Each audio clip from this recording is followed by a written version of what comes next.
Pajarito chino de color azul, canta que mi niña no puede dormir.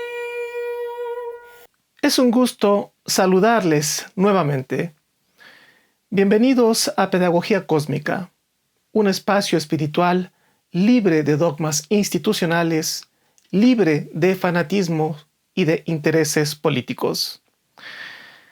Pues bien, esta es la segunda parte del vídeo sobre el ambiente de la quinta y música pentatónica, aunque esta vez abordaremos temas un poquito más generales, no solamente la música pentatónica.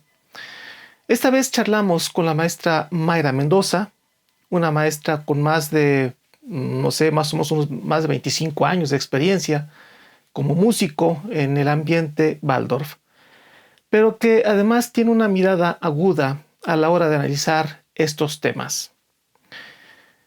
En este video, la maestra Mayra nos platica sobre algunos aspectos generales de la música, pero en particular su importancia en la infancia.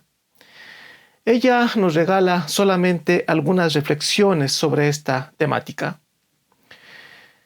¿Cómo entender la importancia de crear un cerco protector hacia el niño? Lo he explicado de muchas formas a lo largo de todos mis vídeos y lo he hecho porque es algo fundamental y veo que es algo que socialmente estamos descuidando. Y lo resumo de esta forma.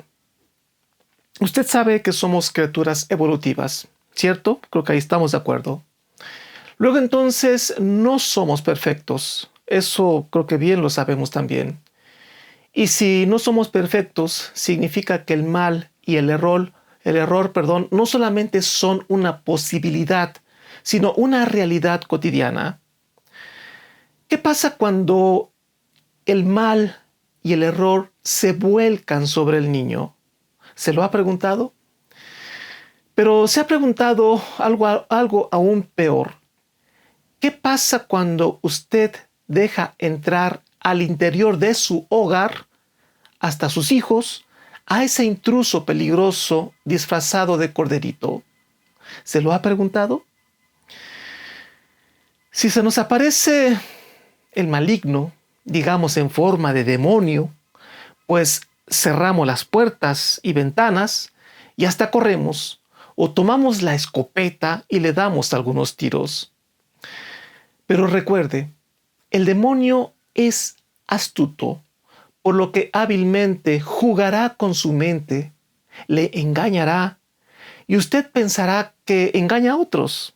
Así solemos pensarlo, que puede engañar a los demás, a los vecinos, pero no a usted. Pero el demonio es tan hábil que antes de atacar inhibe nuestras conciencias. No en balde es el demonio. En consecuencia, no somos capaces de darnos cuenta que nos engaña. Tiene tal habilidad que muy a menudo logra que usted mismo le abra la puerta y hasta le ayude a obrar malignamente sobre la familia. Claro, todo eso disfrazado. El demonio ya no es de cuernitos, ni está rojo, ni tiene una cola. Son otro tipo de demonios. Si no lo cree, observe de manera global lo que está pasando con el mundo. Analice las estadísticas de las cosas malas que ocurren en nuestro planeta. Son muchas, entre ellas acciones que dañan directamente a nuestros pequeños. Por ejemplo, y solamente por citar un ejemplo, México es el país que más refrescos consume en el mundo.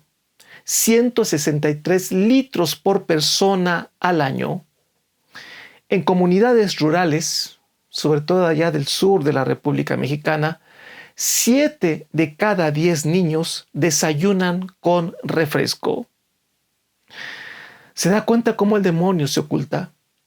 ¿Se ha dado cuenta cómo la Coca-Cola se muestra libremente sus hermosos comerciales colocados estratégicamente frente a los ojos de usted y los de sus hijos? El el caso aplica también hacia la música. De igual manera, el demonio puede, y lo hace, ocultarse de manera seductora al interior de sus ritmos. Existe música efervescente y endulcorada. Es claro entonces que nuestros niños se hallan en medio de un campo lleno de proyectiles sin una autoridad ética que proteja lo suficiente o al menos regule o reglamente el ambiente de manera eficiente. Es ahí donde el yo del adulto debe trabajar. El yo adulto debería obrar como el yo del niño.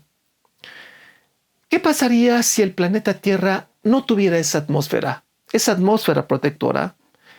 Pues simplemente todo aquello que viene del exterior entraría libremente. No permitiría la vida. Estaríamos expuestos a las radiaciones ultravioletas y seríamos golpeados permanentemente por poderosos meteoritos, entre muchas otras cosas más. La atmósfera del planeta es como el yo del adulto. Entre más consciente esté ese adulto, más poderoso será su atmósfera protectora. Debido a que el yo del niño está en cierne, es decir, es tierno y apenas en formación, pues no tiene la capacidad de proteger. Todo lo que le llega del mundo exterior le entra hasta el tuétano. No sé si esto le parezca grave. Dado que nuestra sociedad en general y en particular nuestros gobiernos no son aún lo suficientemente evolucionados como para poner un cerco protector hacia el niño, la familia tiene la obligación de hacerlo. Un ambiente hogareño bueno, bello y verdadero es un derecho para la infancia. Si el gobierno no puede prohibir la Coca-Cola o cualquier otro alimento o producto chatarra, no solamente alimenticio, pues el filtro del hogar bajo la fuerza del yo adulto es el que debe imponerse y detener o eliminar esos y otros productos o cosas nocivas para los niños. El ambiente de la quinta solo es una forma de nombrar ese espacio que el niño necesita para desarrollarse, pero podemos llamarle de muchas formas. Así como deberemos filtrar a la Coca-Cola, deberemos filtrar todo lo demás que llega del mundo exterior, por ejemplo, la música. Hoy la música es una navaja de dos filos. Por una parte tenemos música de moda, generalmente de pésima calidad, la cual altera y daña al niño. Pero, afortunadamente, también contamos con excelentes opciones musicales. Pero somos nosotros, los adultos, los que deberemos seleccionarla y luego hacerla parte de ese ambiente hogareño. Pues bien, ahora les dejo algunas reflexiones sobre la música de la maestra Mayra Mendoza. Espero que les guste.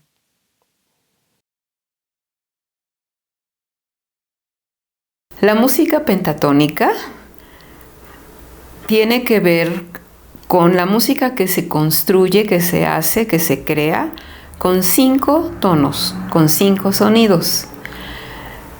Hay muchísimas escalas en el mundo, pero normalmente la música que solemos utilizar para las escuelas, para trabajar con los niños pequeños, está construida sobre estos sonidos.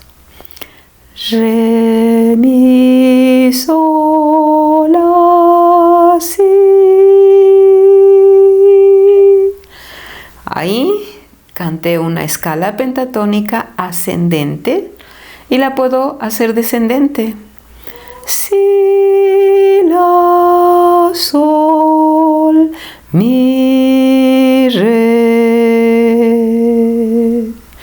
Entonces, si yo pretendo componer una canción con esta escala, entonces dispongo de esos 5 ingredientes, por decirlo de alguna manera, para combinarlos.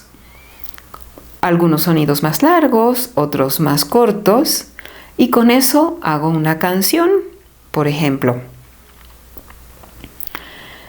re, mi, re, sol, la, si, re, mi, sol, mi, re, mi, sol, la, si.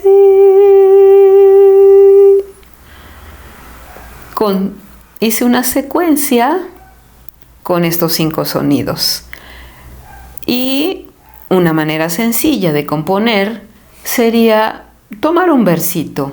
Por ejemplo, podría hacer una cancioncita o intentar hacer una cancioncita para que mis niños tengan gusto o sepan cuando ya es hora de comer y que hay que lavarse las manos. Entonces, a lo mejor hago algo que sea como un llamado primero, algo repetitivo. Por ejemplo, sol, mi, sol, mi, sol, mi. Y con esos 2 sonidos, con ese ritmo, podría decir a comer, a comer, a lavar las manos, a comer, ya es hora, a guardar lo que hacen, a lavar las manos. En fin, fue un ejemplo muy sencillito de cómo podríamos componer algo que esté dentro de un ámbito de una escala pentatónica. Y claro, esto lo podemos hacer sencillo como lo acabo de hacer yo, o cada vez más y más y más y más y más complejo. Entonces, en la escuela Waldorf tenemos canciones sencillas, simples, repetitivas para los niños más pequeñitos, y conforme los niños van creciendo, entonces las canciones van siendo más elaboradas. Hay vestigios, tenemos algunas informaciones de gente muy estudiosa que ha llegado a la conclusión de que la primera forma de habla humana fue el canto, no la palabra como nosotros la utilizamos hoy día. Estamos remontándonos a los albores de la humanidad, a la parte más antigua que podamos imaginar del ser humano. Y seguramente, como lo hemos estudiado en otras áreas del conocimiento, pues fueron épocas que duraron millones de años. Así que por millones de años, sin duda, el hombre cantó en lugar de hablar. Y después empezó ya el habla, y cada vez, pero no como la conocemos ahora, se ha ido transformando hasta que hoy día la tenemos como la conocemos. Entonces, así que las escalas, que podríamos decir cada pueblo, cada cultura, tenía sus propias escalas, tenía sus propios ritmos, sus propios patrones, y culturalmente se fueron desarrollando a lo largo del tiempo. Hay miles, si no millones, ¿no?, de escalas. Entonces, esto se va decantando, esto se va progresando, y llega a nuestras cercanías, digamos, hace apenas unos cuantos miles de años, en donde pues ya las escalas suelen estar más próximas a la música que hoy día conocemos. Entonces, en musicología se ha estudiado y se ha visto que estos intervalos, o sea, el intervalo es la distancia que hay entre dos sonidos. Entonces, estos intervalos, el intervalo de tercera, sol, mi, sol, fa, mi. Por eso decimos que es tercera, porque entre ambos solo hay 3 tonos, ¿no? Entonces, sol, mi.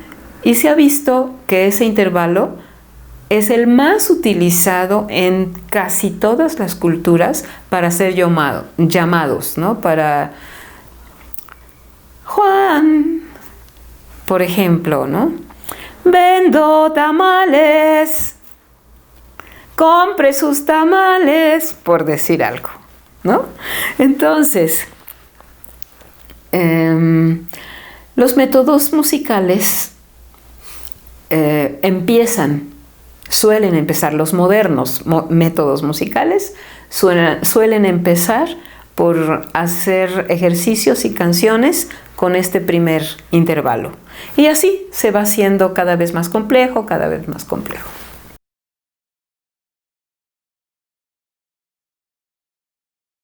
O sea, el niño tendría que aprender todo de la manera más natural y más sencilla posible. Entonces, en la escuela, y no nomás en la pedagogía Waldorf, sino en todos los métodos occidentales modernos para enseñar la música, todos dicen, hay que enseñarle al niño la música de manera lo más parecido a lo natural, como los niños de cualquier cultura, de cualquier época, han aprendido a cantar, han aprendido a hablar.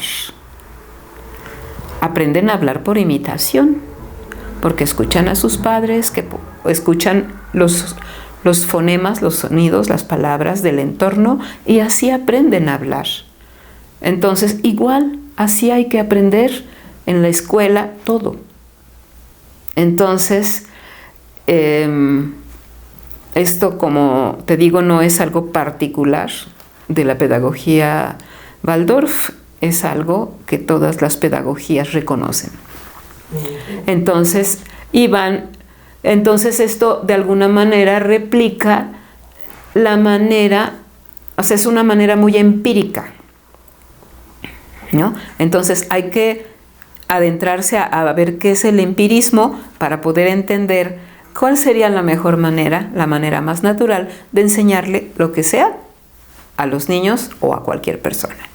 El niño va desarrollándose en todos aspectos y nos vamos a fijar nosotros en relación a la música y a todas las cuestiones que consideramos importantes enseñarle. Vamos a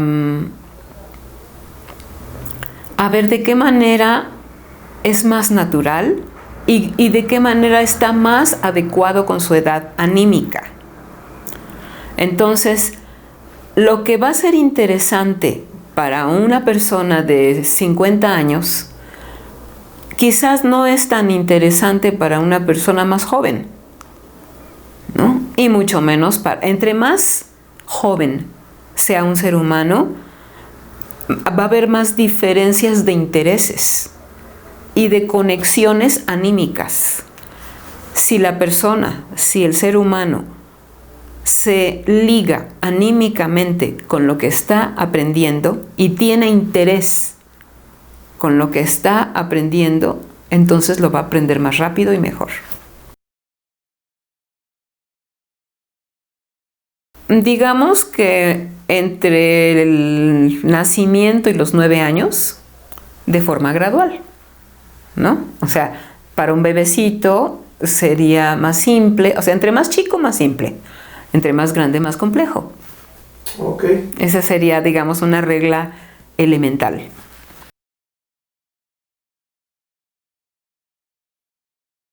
Algo muy sencillo, algo que también es muy importante, que la madre se sienta cómoda con lo que está cantando con el niño, porque el niño lo que va a captar es lo más interno que está sintiendo la madre. Esto es muy importante.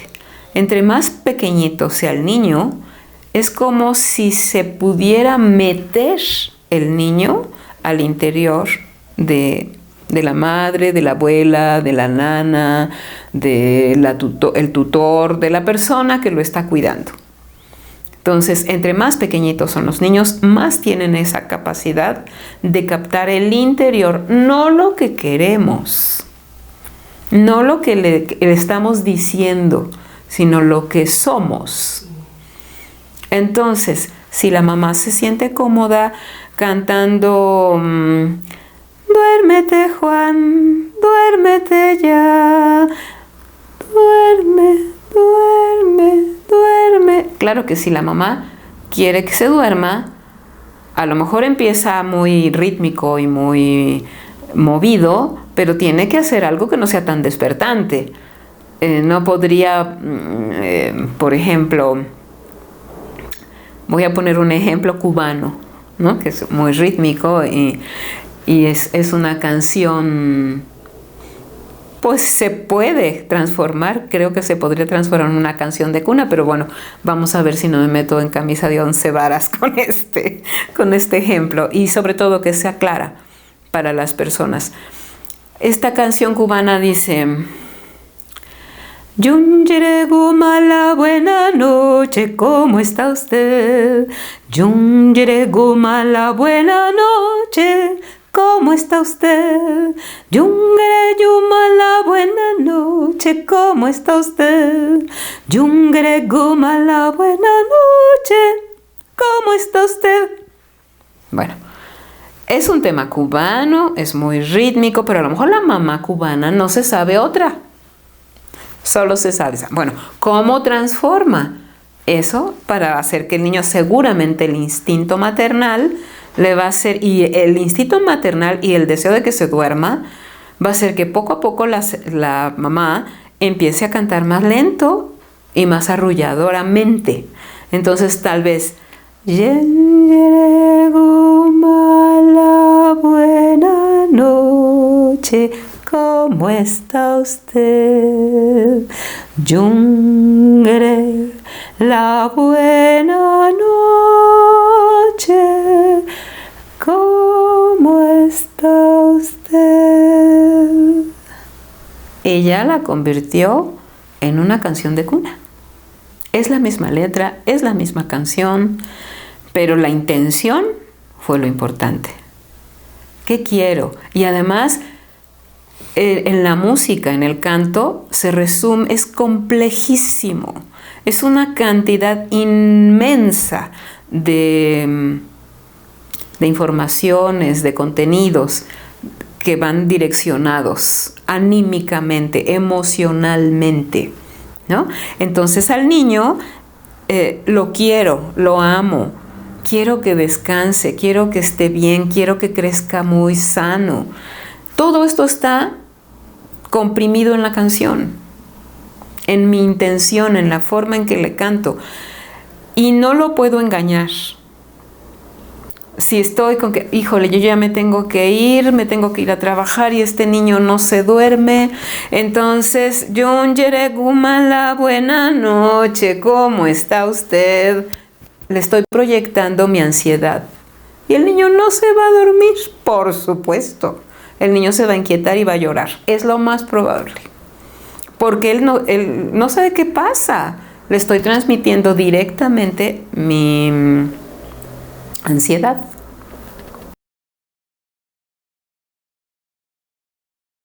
Bueno, aquí no, si nosotros nos vamos a cosas demasiado rígidas, vamos a caer en el dogmatismo. Y no se trata de eso. Yo creo que tenemos que tratar de abrir nuestra mente y usar nuestro sentido común. Si yo soy una familia de músicos, el bebé está en una familia de músicos en donde a cual más está tocando instrumentos y todo eso, lo más natural para ese niño es que toque instrumentos. Es muy probable que en esa casa haya orden. O sea, que no esté el revoltijo. O sea, en la caja de los juguetes está botada una flauta Yamaha de plástico, y a lo mejor desarmada, todo sucio, con los demás juguetes. Eso, ahí sí sería mi recomendación de tratar de no mezclar los instrumentos musicales con los juguetes. ¿Por qué? Porque entonces hay un caos que no le ayuda al niño, que le da lo mismo y que le resta valor y que no desarrolla ese sentimiento de respeto, ese sentimiento de admiración por algo que es superior, por algo que es... Y con esto no quiero decir que los juguetes sean inferiores y no valgan la pena, sino yo nada más quiero hacer un ejemplo grotesco, seguramente, para entender fácilmente de qué es lo que quiero decir, ¿no? O sea, que haya orden en casa sin llegar al extremo del fanatismo por el orden o por la limpieza, ¿no? Pero que el niño vaya, que sea fácil para el niño ubicar que no puede maltratar, que no conviene, que no está bien, que es feo maltratar las cosas, ¿no? Entonces, los instrumentos, si ve que está el papá tocando un instrumento y todo eso, cómo se porte el adulto con los distintos objetos, eso es lo que va a aprender el niño, ¿no? Entonces, yo sugiero que si no es el caso de estar en una familia en donde haya respeto por la música o por otras cosas, no se le regale al niño pequeño instrumentos. Porque entonces para el niño no entiende, o sea, hay que preparar el camino, que el niño vea a otras personas tocar instrumentos, que si el adulto está aprendiendo a tocar, eso es muy bonito, porque ahí va a ser riquísimo. Si la familia es una familia, digamos, no musical, en el sentido de que nadie toca instrumentos, nadie canta, ni nada. Bueno, la invitación a los papás es de que intenten aprender algo sencillo y canten. Que no se esperen a las clases de canto para cantar, porque entonces nunca van a cantar. Y van a estar dejando de utilizar el primer instrumento, bueno, es el instrumento con el que nacemos, ¿no? Entonces, estar canturreando cuando me meto a bañar, cuando estoy haciendo algo, digamos, repetitivo o lo que sea, empezar a contactar con mi propia voz como adulto es el mejor ejemplo para un niño. Vamos a ver cuál es la finalidad. Eso va a determinar la respuesta. Si usamos la lira, si es una lira, bueno, sería muy bueno que estuviera afinada. Entonces hay que resolver el asunto de la afinación. No es difícil afinar una lira. Entonces, bueno, tengo una lira afinada, la puedo tocar, no soltarle la lira al niño muy pequeño, o sea, siempre acompañarlo. Ese sería el mejor consejo. ¿Por qué acompañarlo? Primero porque la compañía es básica y tenemos que encontrar 1,000 formas de estar acompañando a los niños. Entonces, ese ya de entrada es un primer motivo, ¿no? Pero una lira es un instrumento delicado en el sentido de que hay que tratarla con moderación, con respeto, con cuidado, y idealmente hay que hacer un vínculo emotivo y estético con el instrumento. Entonces, el instrumento está afinado, estoy con un adulto que me quiere, yo niño o yo niña, y entonces esta persona va a tratar con mucha admiración, con respeto, hasta yo diría con cierta veneración, este instrumento. Y eso es lo que va a aprender el niño. Si le dejo la lira y me voy a otro lugar, probablemente el niño que no tiene control de su fuerza en una de esas podría reventar una cuerda y herirse. Si tiene cerca el instrumento, pues a lo mejor puede darse un golpecito, ¿no? Entonces va a ser una mala experiencia, no le va a pasar gran cosa, o sea, eso no es peligroso, pues, pero va a ser una experiencia muy fea. Sí, yo creo que aquí podemos irnos a un principio pedagógico general, que no es ni siquiera exclusivo de la pedagogía Waldorf. Y es que vamos a procurar que el niño tenga experiencias gratificantes cuando queremos que aprenda algo, para que el camino sea más profundo, sea mejor y la progresión educativa, el aprendizaje, sea más eficiente. Entonces vamos a ver los contextos desde esa época hasta los años 70. Para nosotros es un tiempo considerable, un rango considerable de época. Generalmente, si vemos los contextos de los distintos grandes pedagogos, siempre era la nueva forma la nueva pedagogía en cada época, siempre era para mejorar el orden social, ¿no? Entonces, siempre estaban cuestionando la manera que se hacía antes y estaban proponiendo una mejor manera, siempre. Entonces, de alguna manera era romper estructuras y mejorarlas.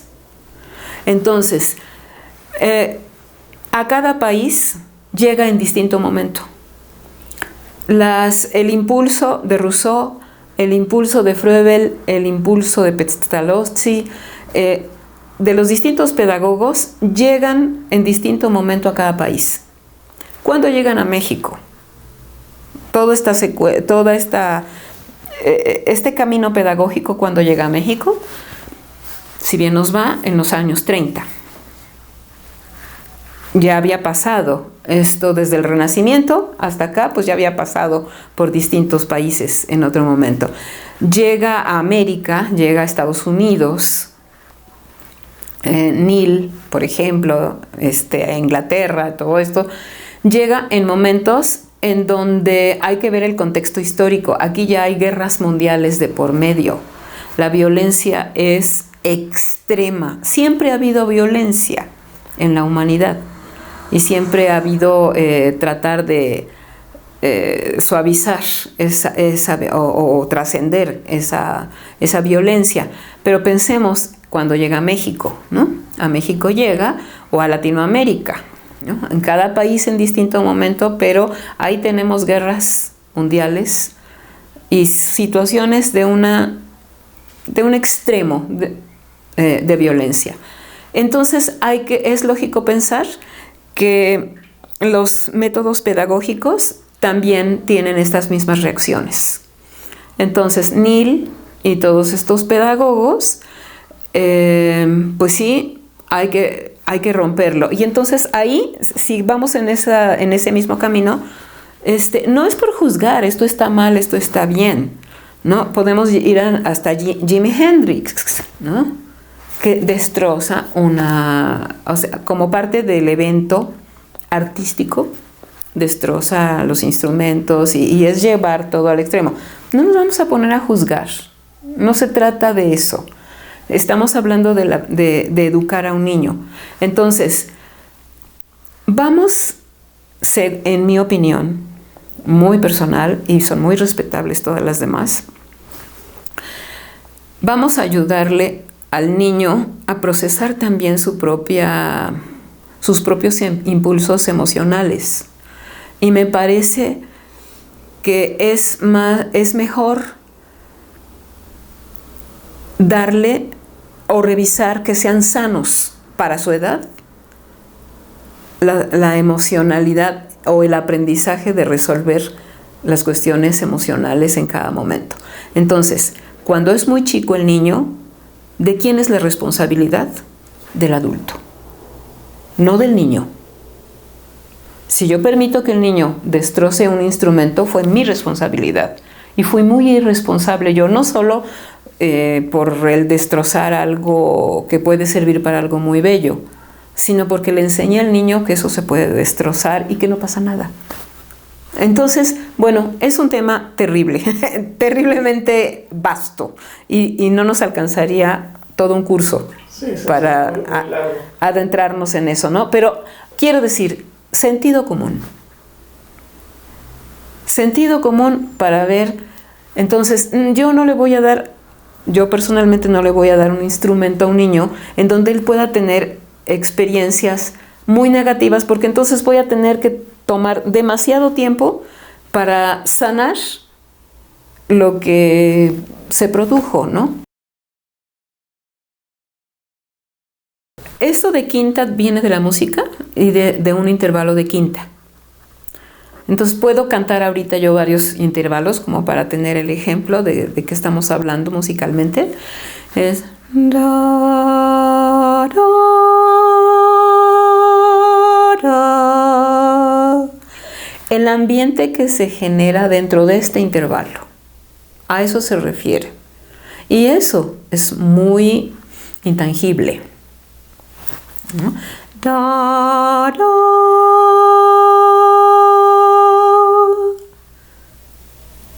Eso genera un ambiente. Entonces, todo lo que pueda generar un ambiente igual a una quinta, a un intervalo de quinta, a eso se le llama ambiente de la quinta. Entonces es algo muy complejo. El ambiente de la quinta, intentando hacerlo más claro, ¿qué ambiente tiene la bondad? ¿No? Entonces, si pensamos un poquito en eso, el ambiente de la bondad, ¿cuál es el ambiente de la bondad? No de la cursilería, no de la mojigatería, no de la artificialidad en la bondad, sino en la verdad de la bondad. Ese es el ambiente de la quinta. Y eso es lo que habría que generar para niños pequeños en cualquier... O sea, eso tendría que acompañarlo predominantemente para que el niño crezca sano.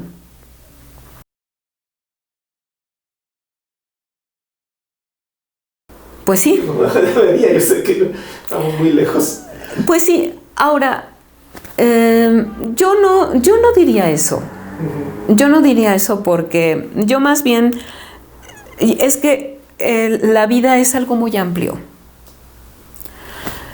Pero es muy complejo, es muy complicado, es muy filosófico también meterse a eso. Pero sí, por lo menos en el ámbito del desarrollo o de la sanación o de la salud, sea un niño o sea un anciano o un ser humano de cualquier edad, necesitaría preferentemente un ambiente de la quinta para recuperar su salud de una manera más eficaz.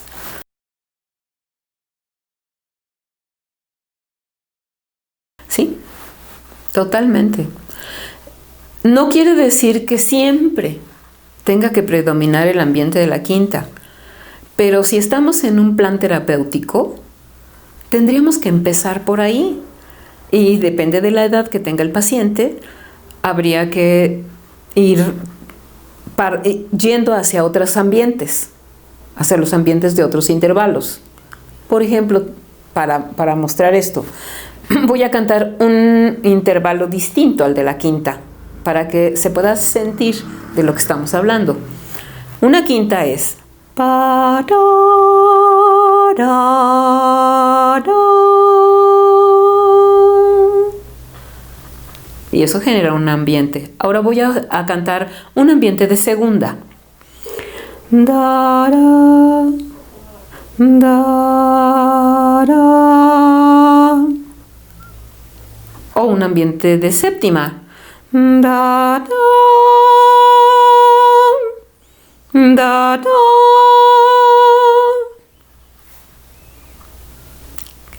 ¿Ahí qué nos genera? ¿Qué ambiente nos provoca? Entonces, bueno, si estamos hablando de la terapéutica, pues vamos a tener en cuenta la edad del paciente, su padecimiento, por supuesto, y manejar la música de manera terapéutica. Es bastante complejo.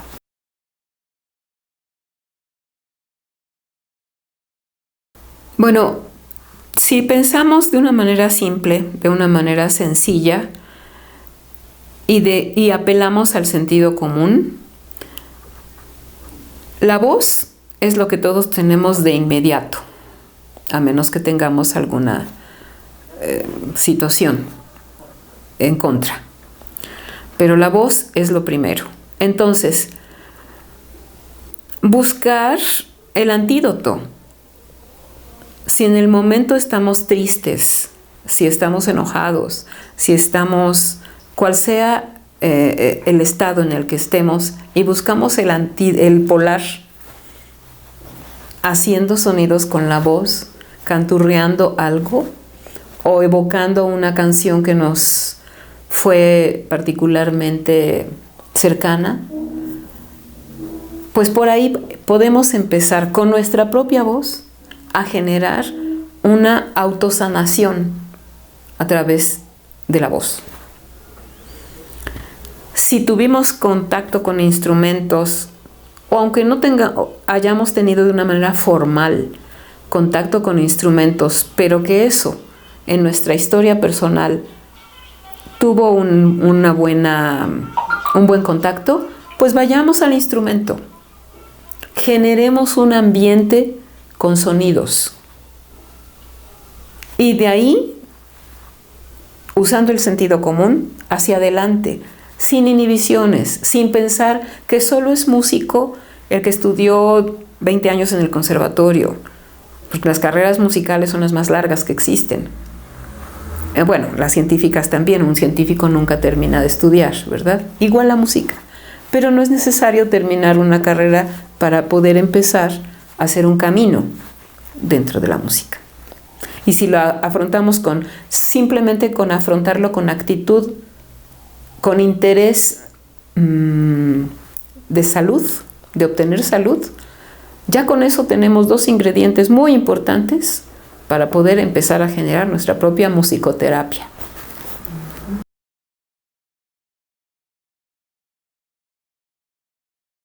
Esto no es ya se aleja un poco de lo que pueda ser una opinión personal, ya es algo muy comprobado, muy estudiado, de que hay ciertas relaciones entre los tonos que generan un ambiente más amable o más estimulante para pensar, para sentirse bien que otros, ¿no? Entonces,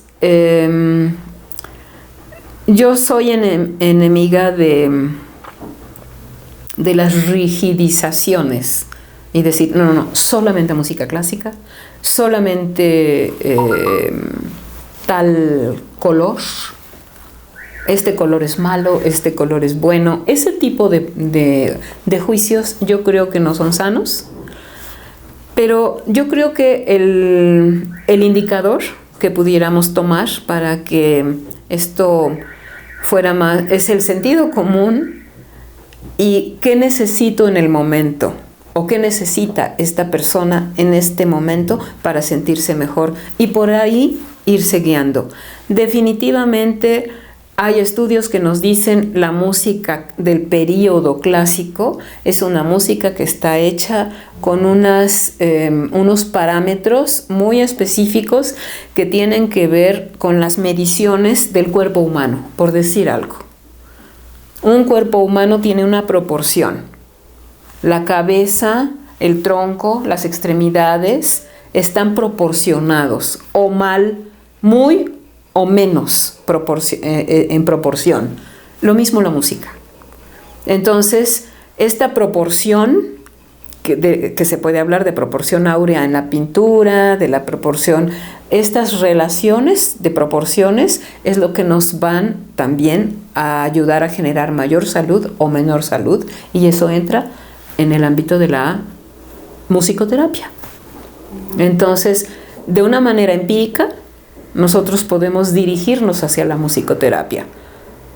Y después, según sea el caso, pues ya meterse y ver, esta música me va a servir para esto, para esto otro, en fin. Pero ya es un uso muy especializado. Vayámonos a la gente ordinaria, común y corriente, y nada más aplicar sentido común.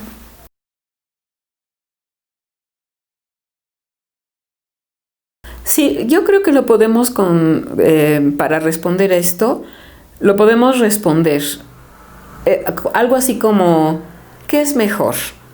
¿Que un padre sea analfabeta o que sepa leer y escribir? ¿Qué es mejor? ¿Qué le va a dar más herramientas? Por ahí podemos pensarlo. Entonces,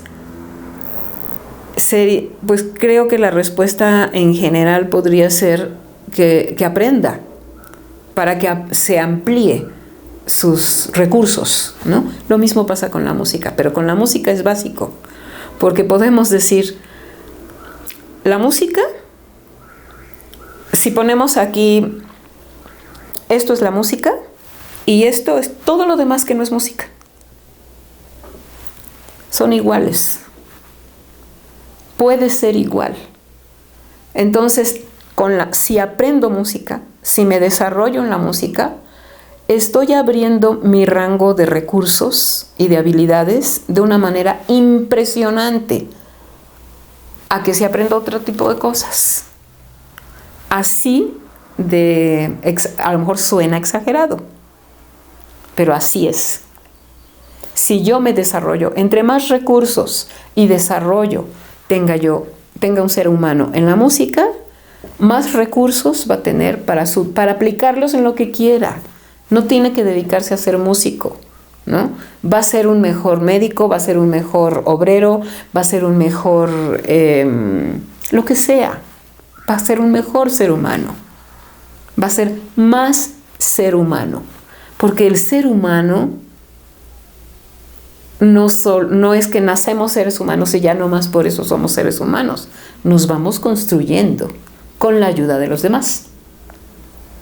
Por eso sabemos que un ser humano que se abandona y que crece solito, no se humaniza, pierde su cualidad de humano, ¿no? De humanidad. Trabajar con el miedo que nos da la música. Trabajar en nuestra cultura se maltrata mucho sin saberlo.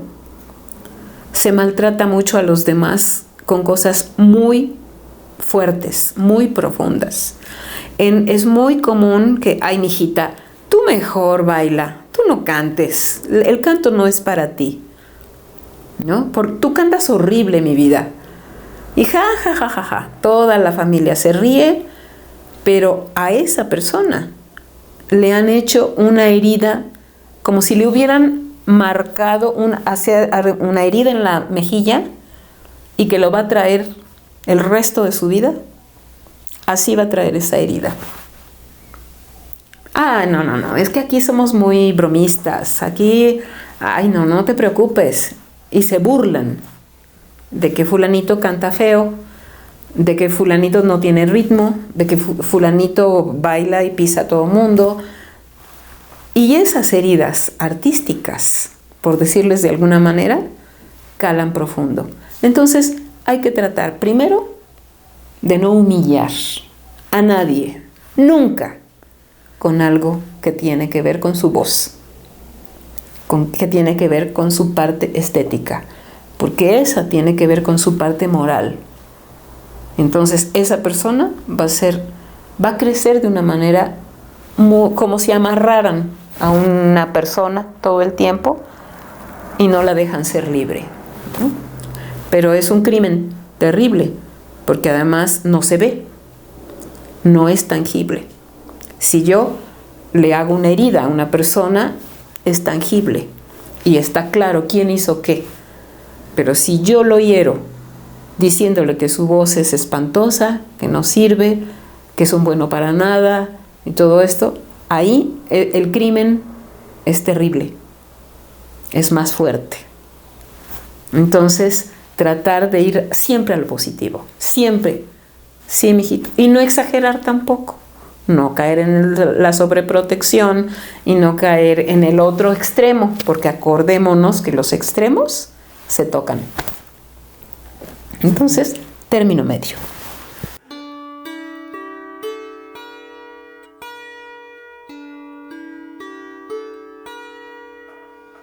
Pajarito chino de color azul, canta que mi niña no puede dormir. Pajarito chino de color azul, calla que mi niña ya se durmió.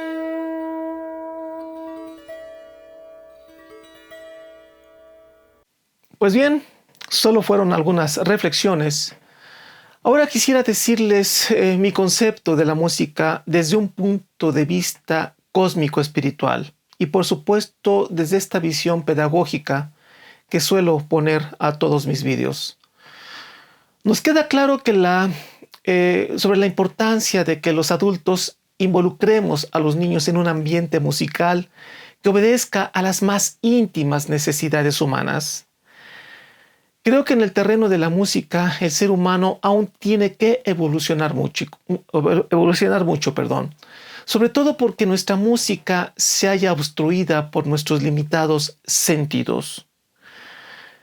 Creo que por nuestra propia naturaleza padecemos un daltonismo musical que no nos permite apreciar toda la gama de posibilidades tonales.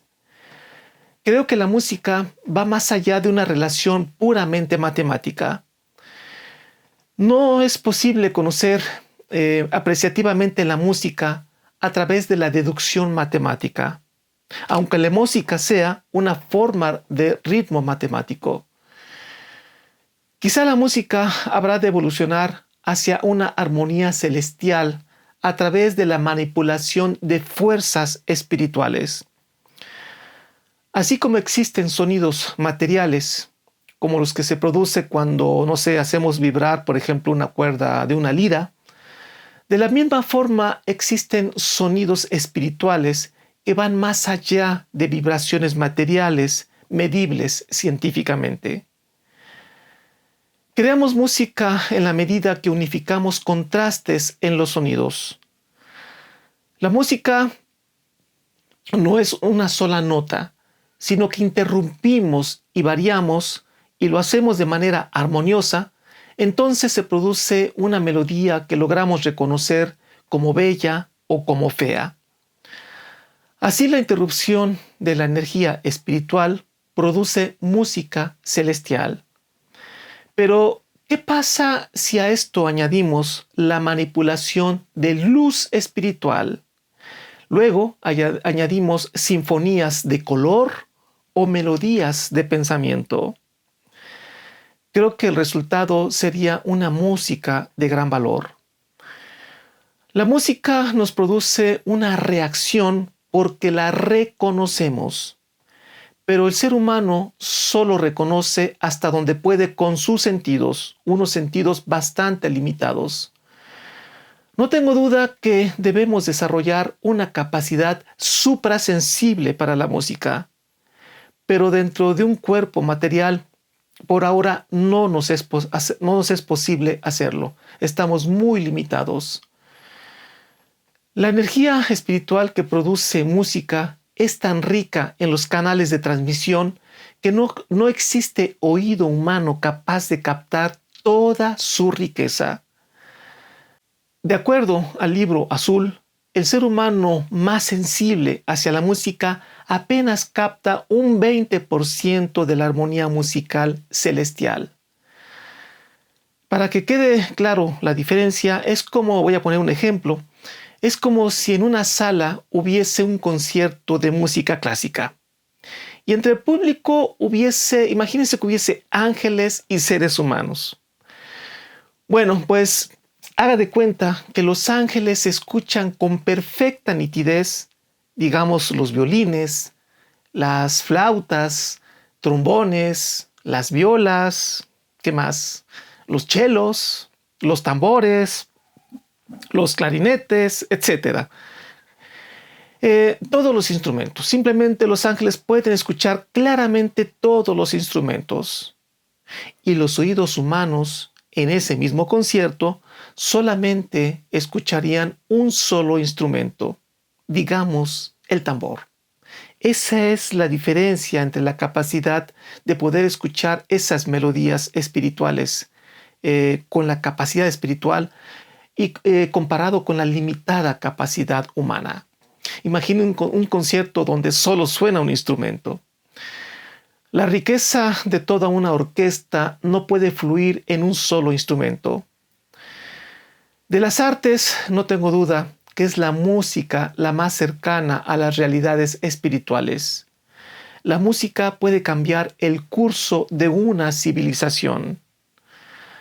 A pesar de que han existido grandes músicos a lo largo de la historia, sospecho que aún no ha aparecido sobre la tierra aquellos músicos con la sensibilidad espiritual requerida para cambiar el curso de este mundo a través de la música.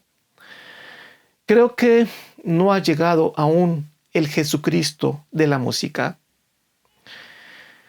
Bien, para finalizar quisiera decir que valoramos la belleza de la música porque somos capaces de reconocerla. Pero para reconocerla deberemos crecer en un entorno rodeado de música bella, verdaderamente bella. Creo que el ser humano se conforma con la música que tenga al frente, con la que escucha cotidianamente.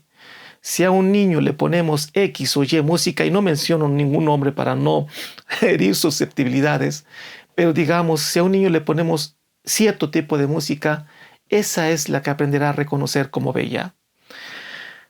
En la medida que los sentidos de nuestros niños se enriquezcan con las melodías más elevadas disponibles en nuestro planeta, en esa medida conocerán y distinguirán los máximos sabores musicales, de tal forma que aprenderán a ser exigentes musicalmente hablando. La belleza musical no es una creación humana. Como tales, no podemos más que reconocer de entre una serie de sonidos lo que es bello.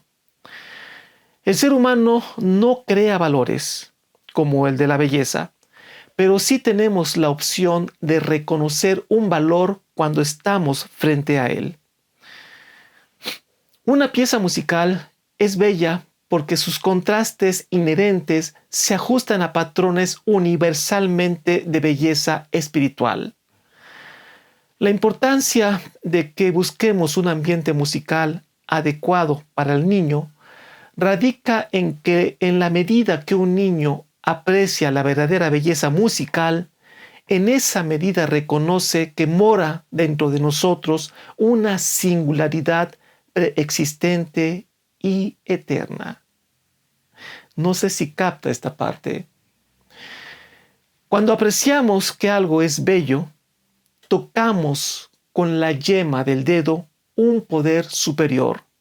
Y lo tocamos porque cuando apreciamos algo verdaderamente bello, experimentamos una respuesta interna hacia la verdadera belleza.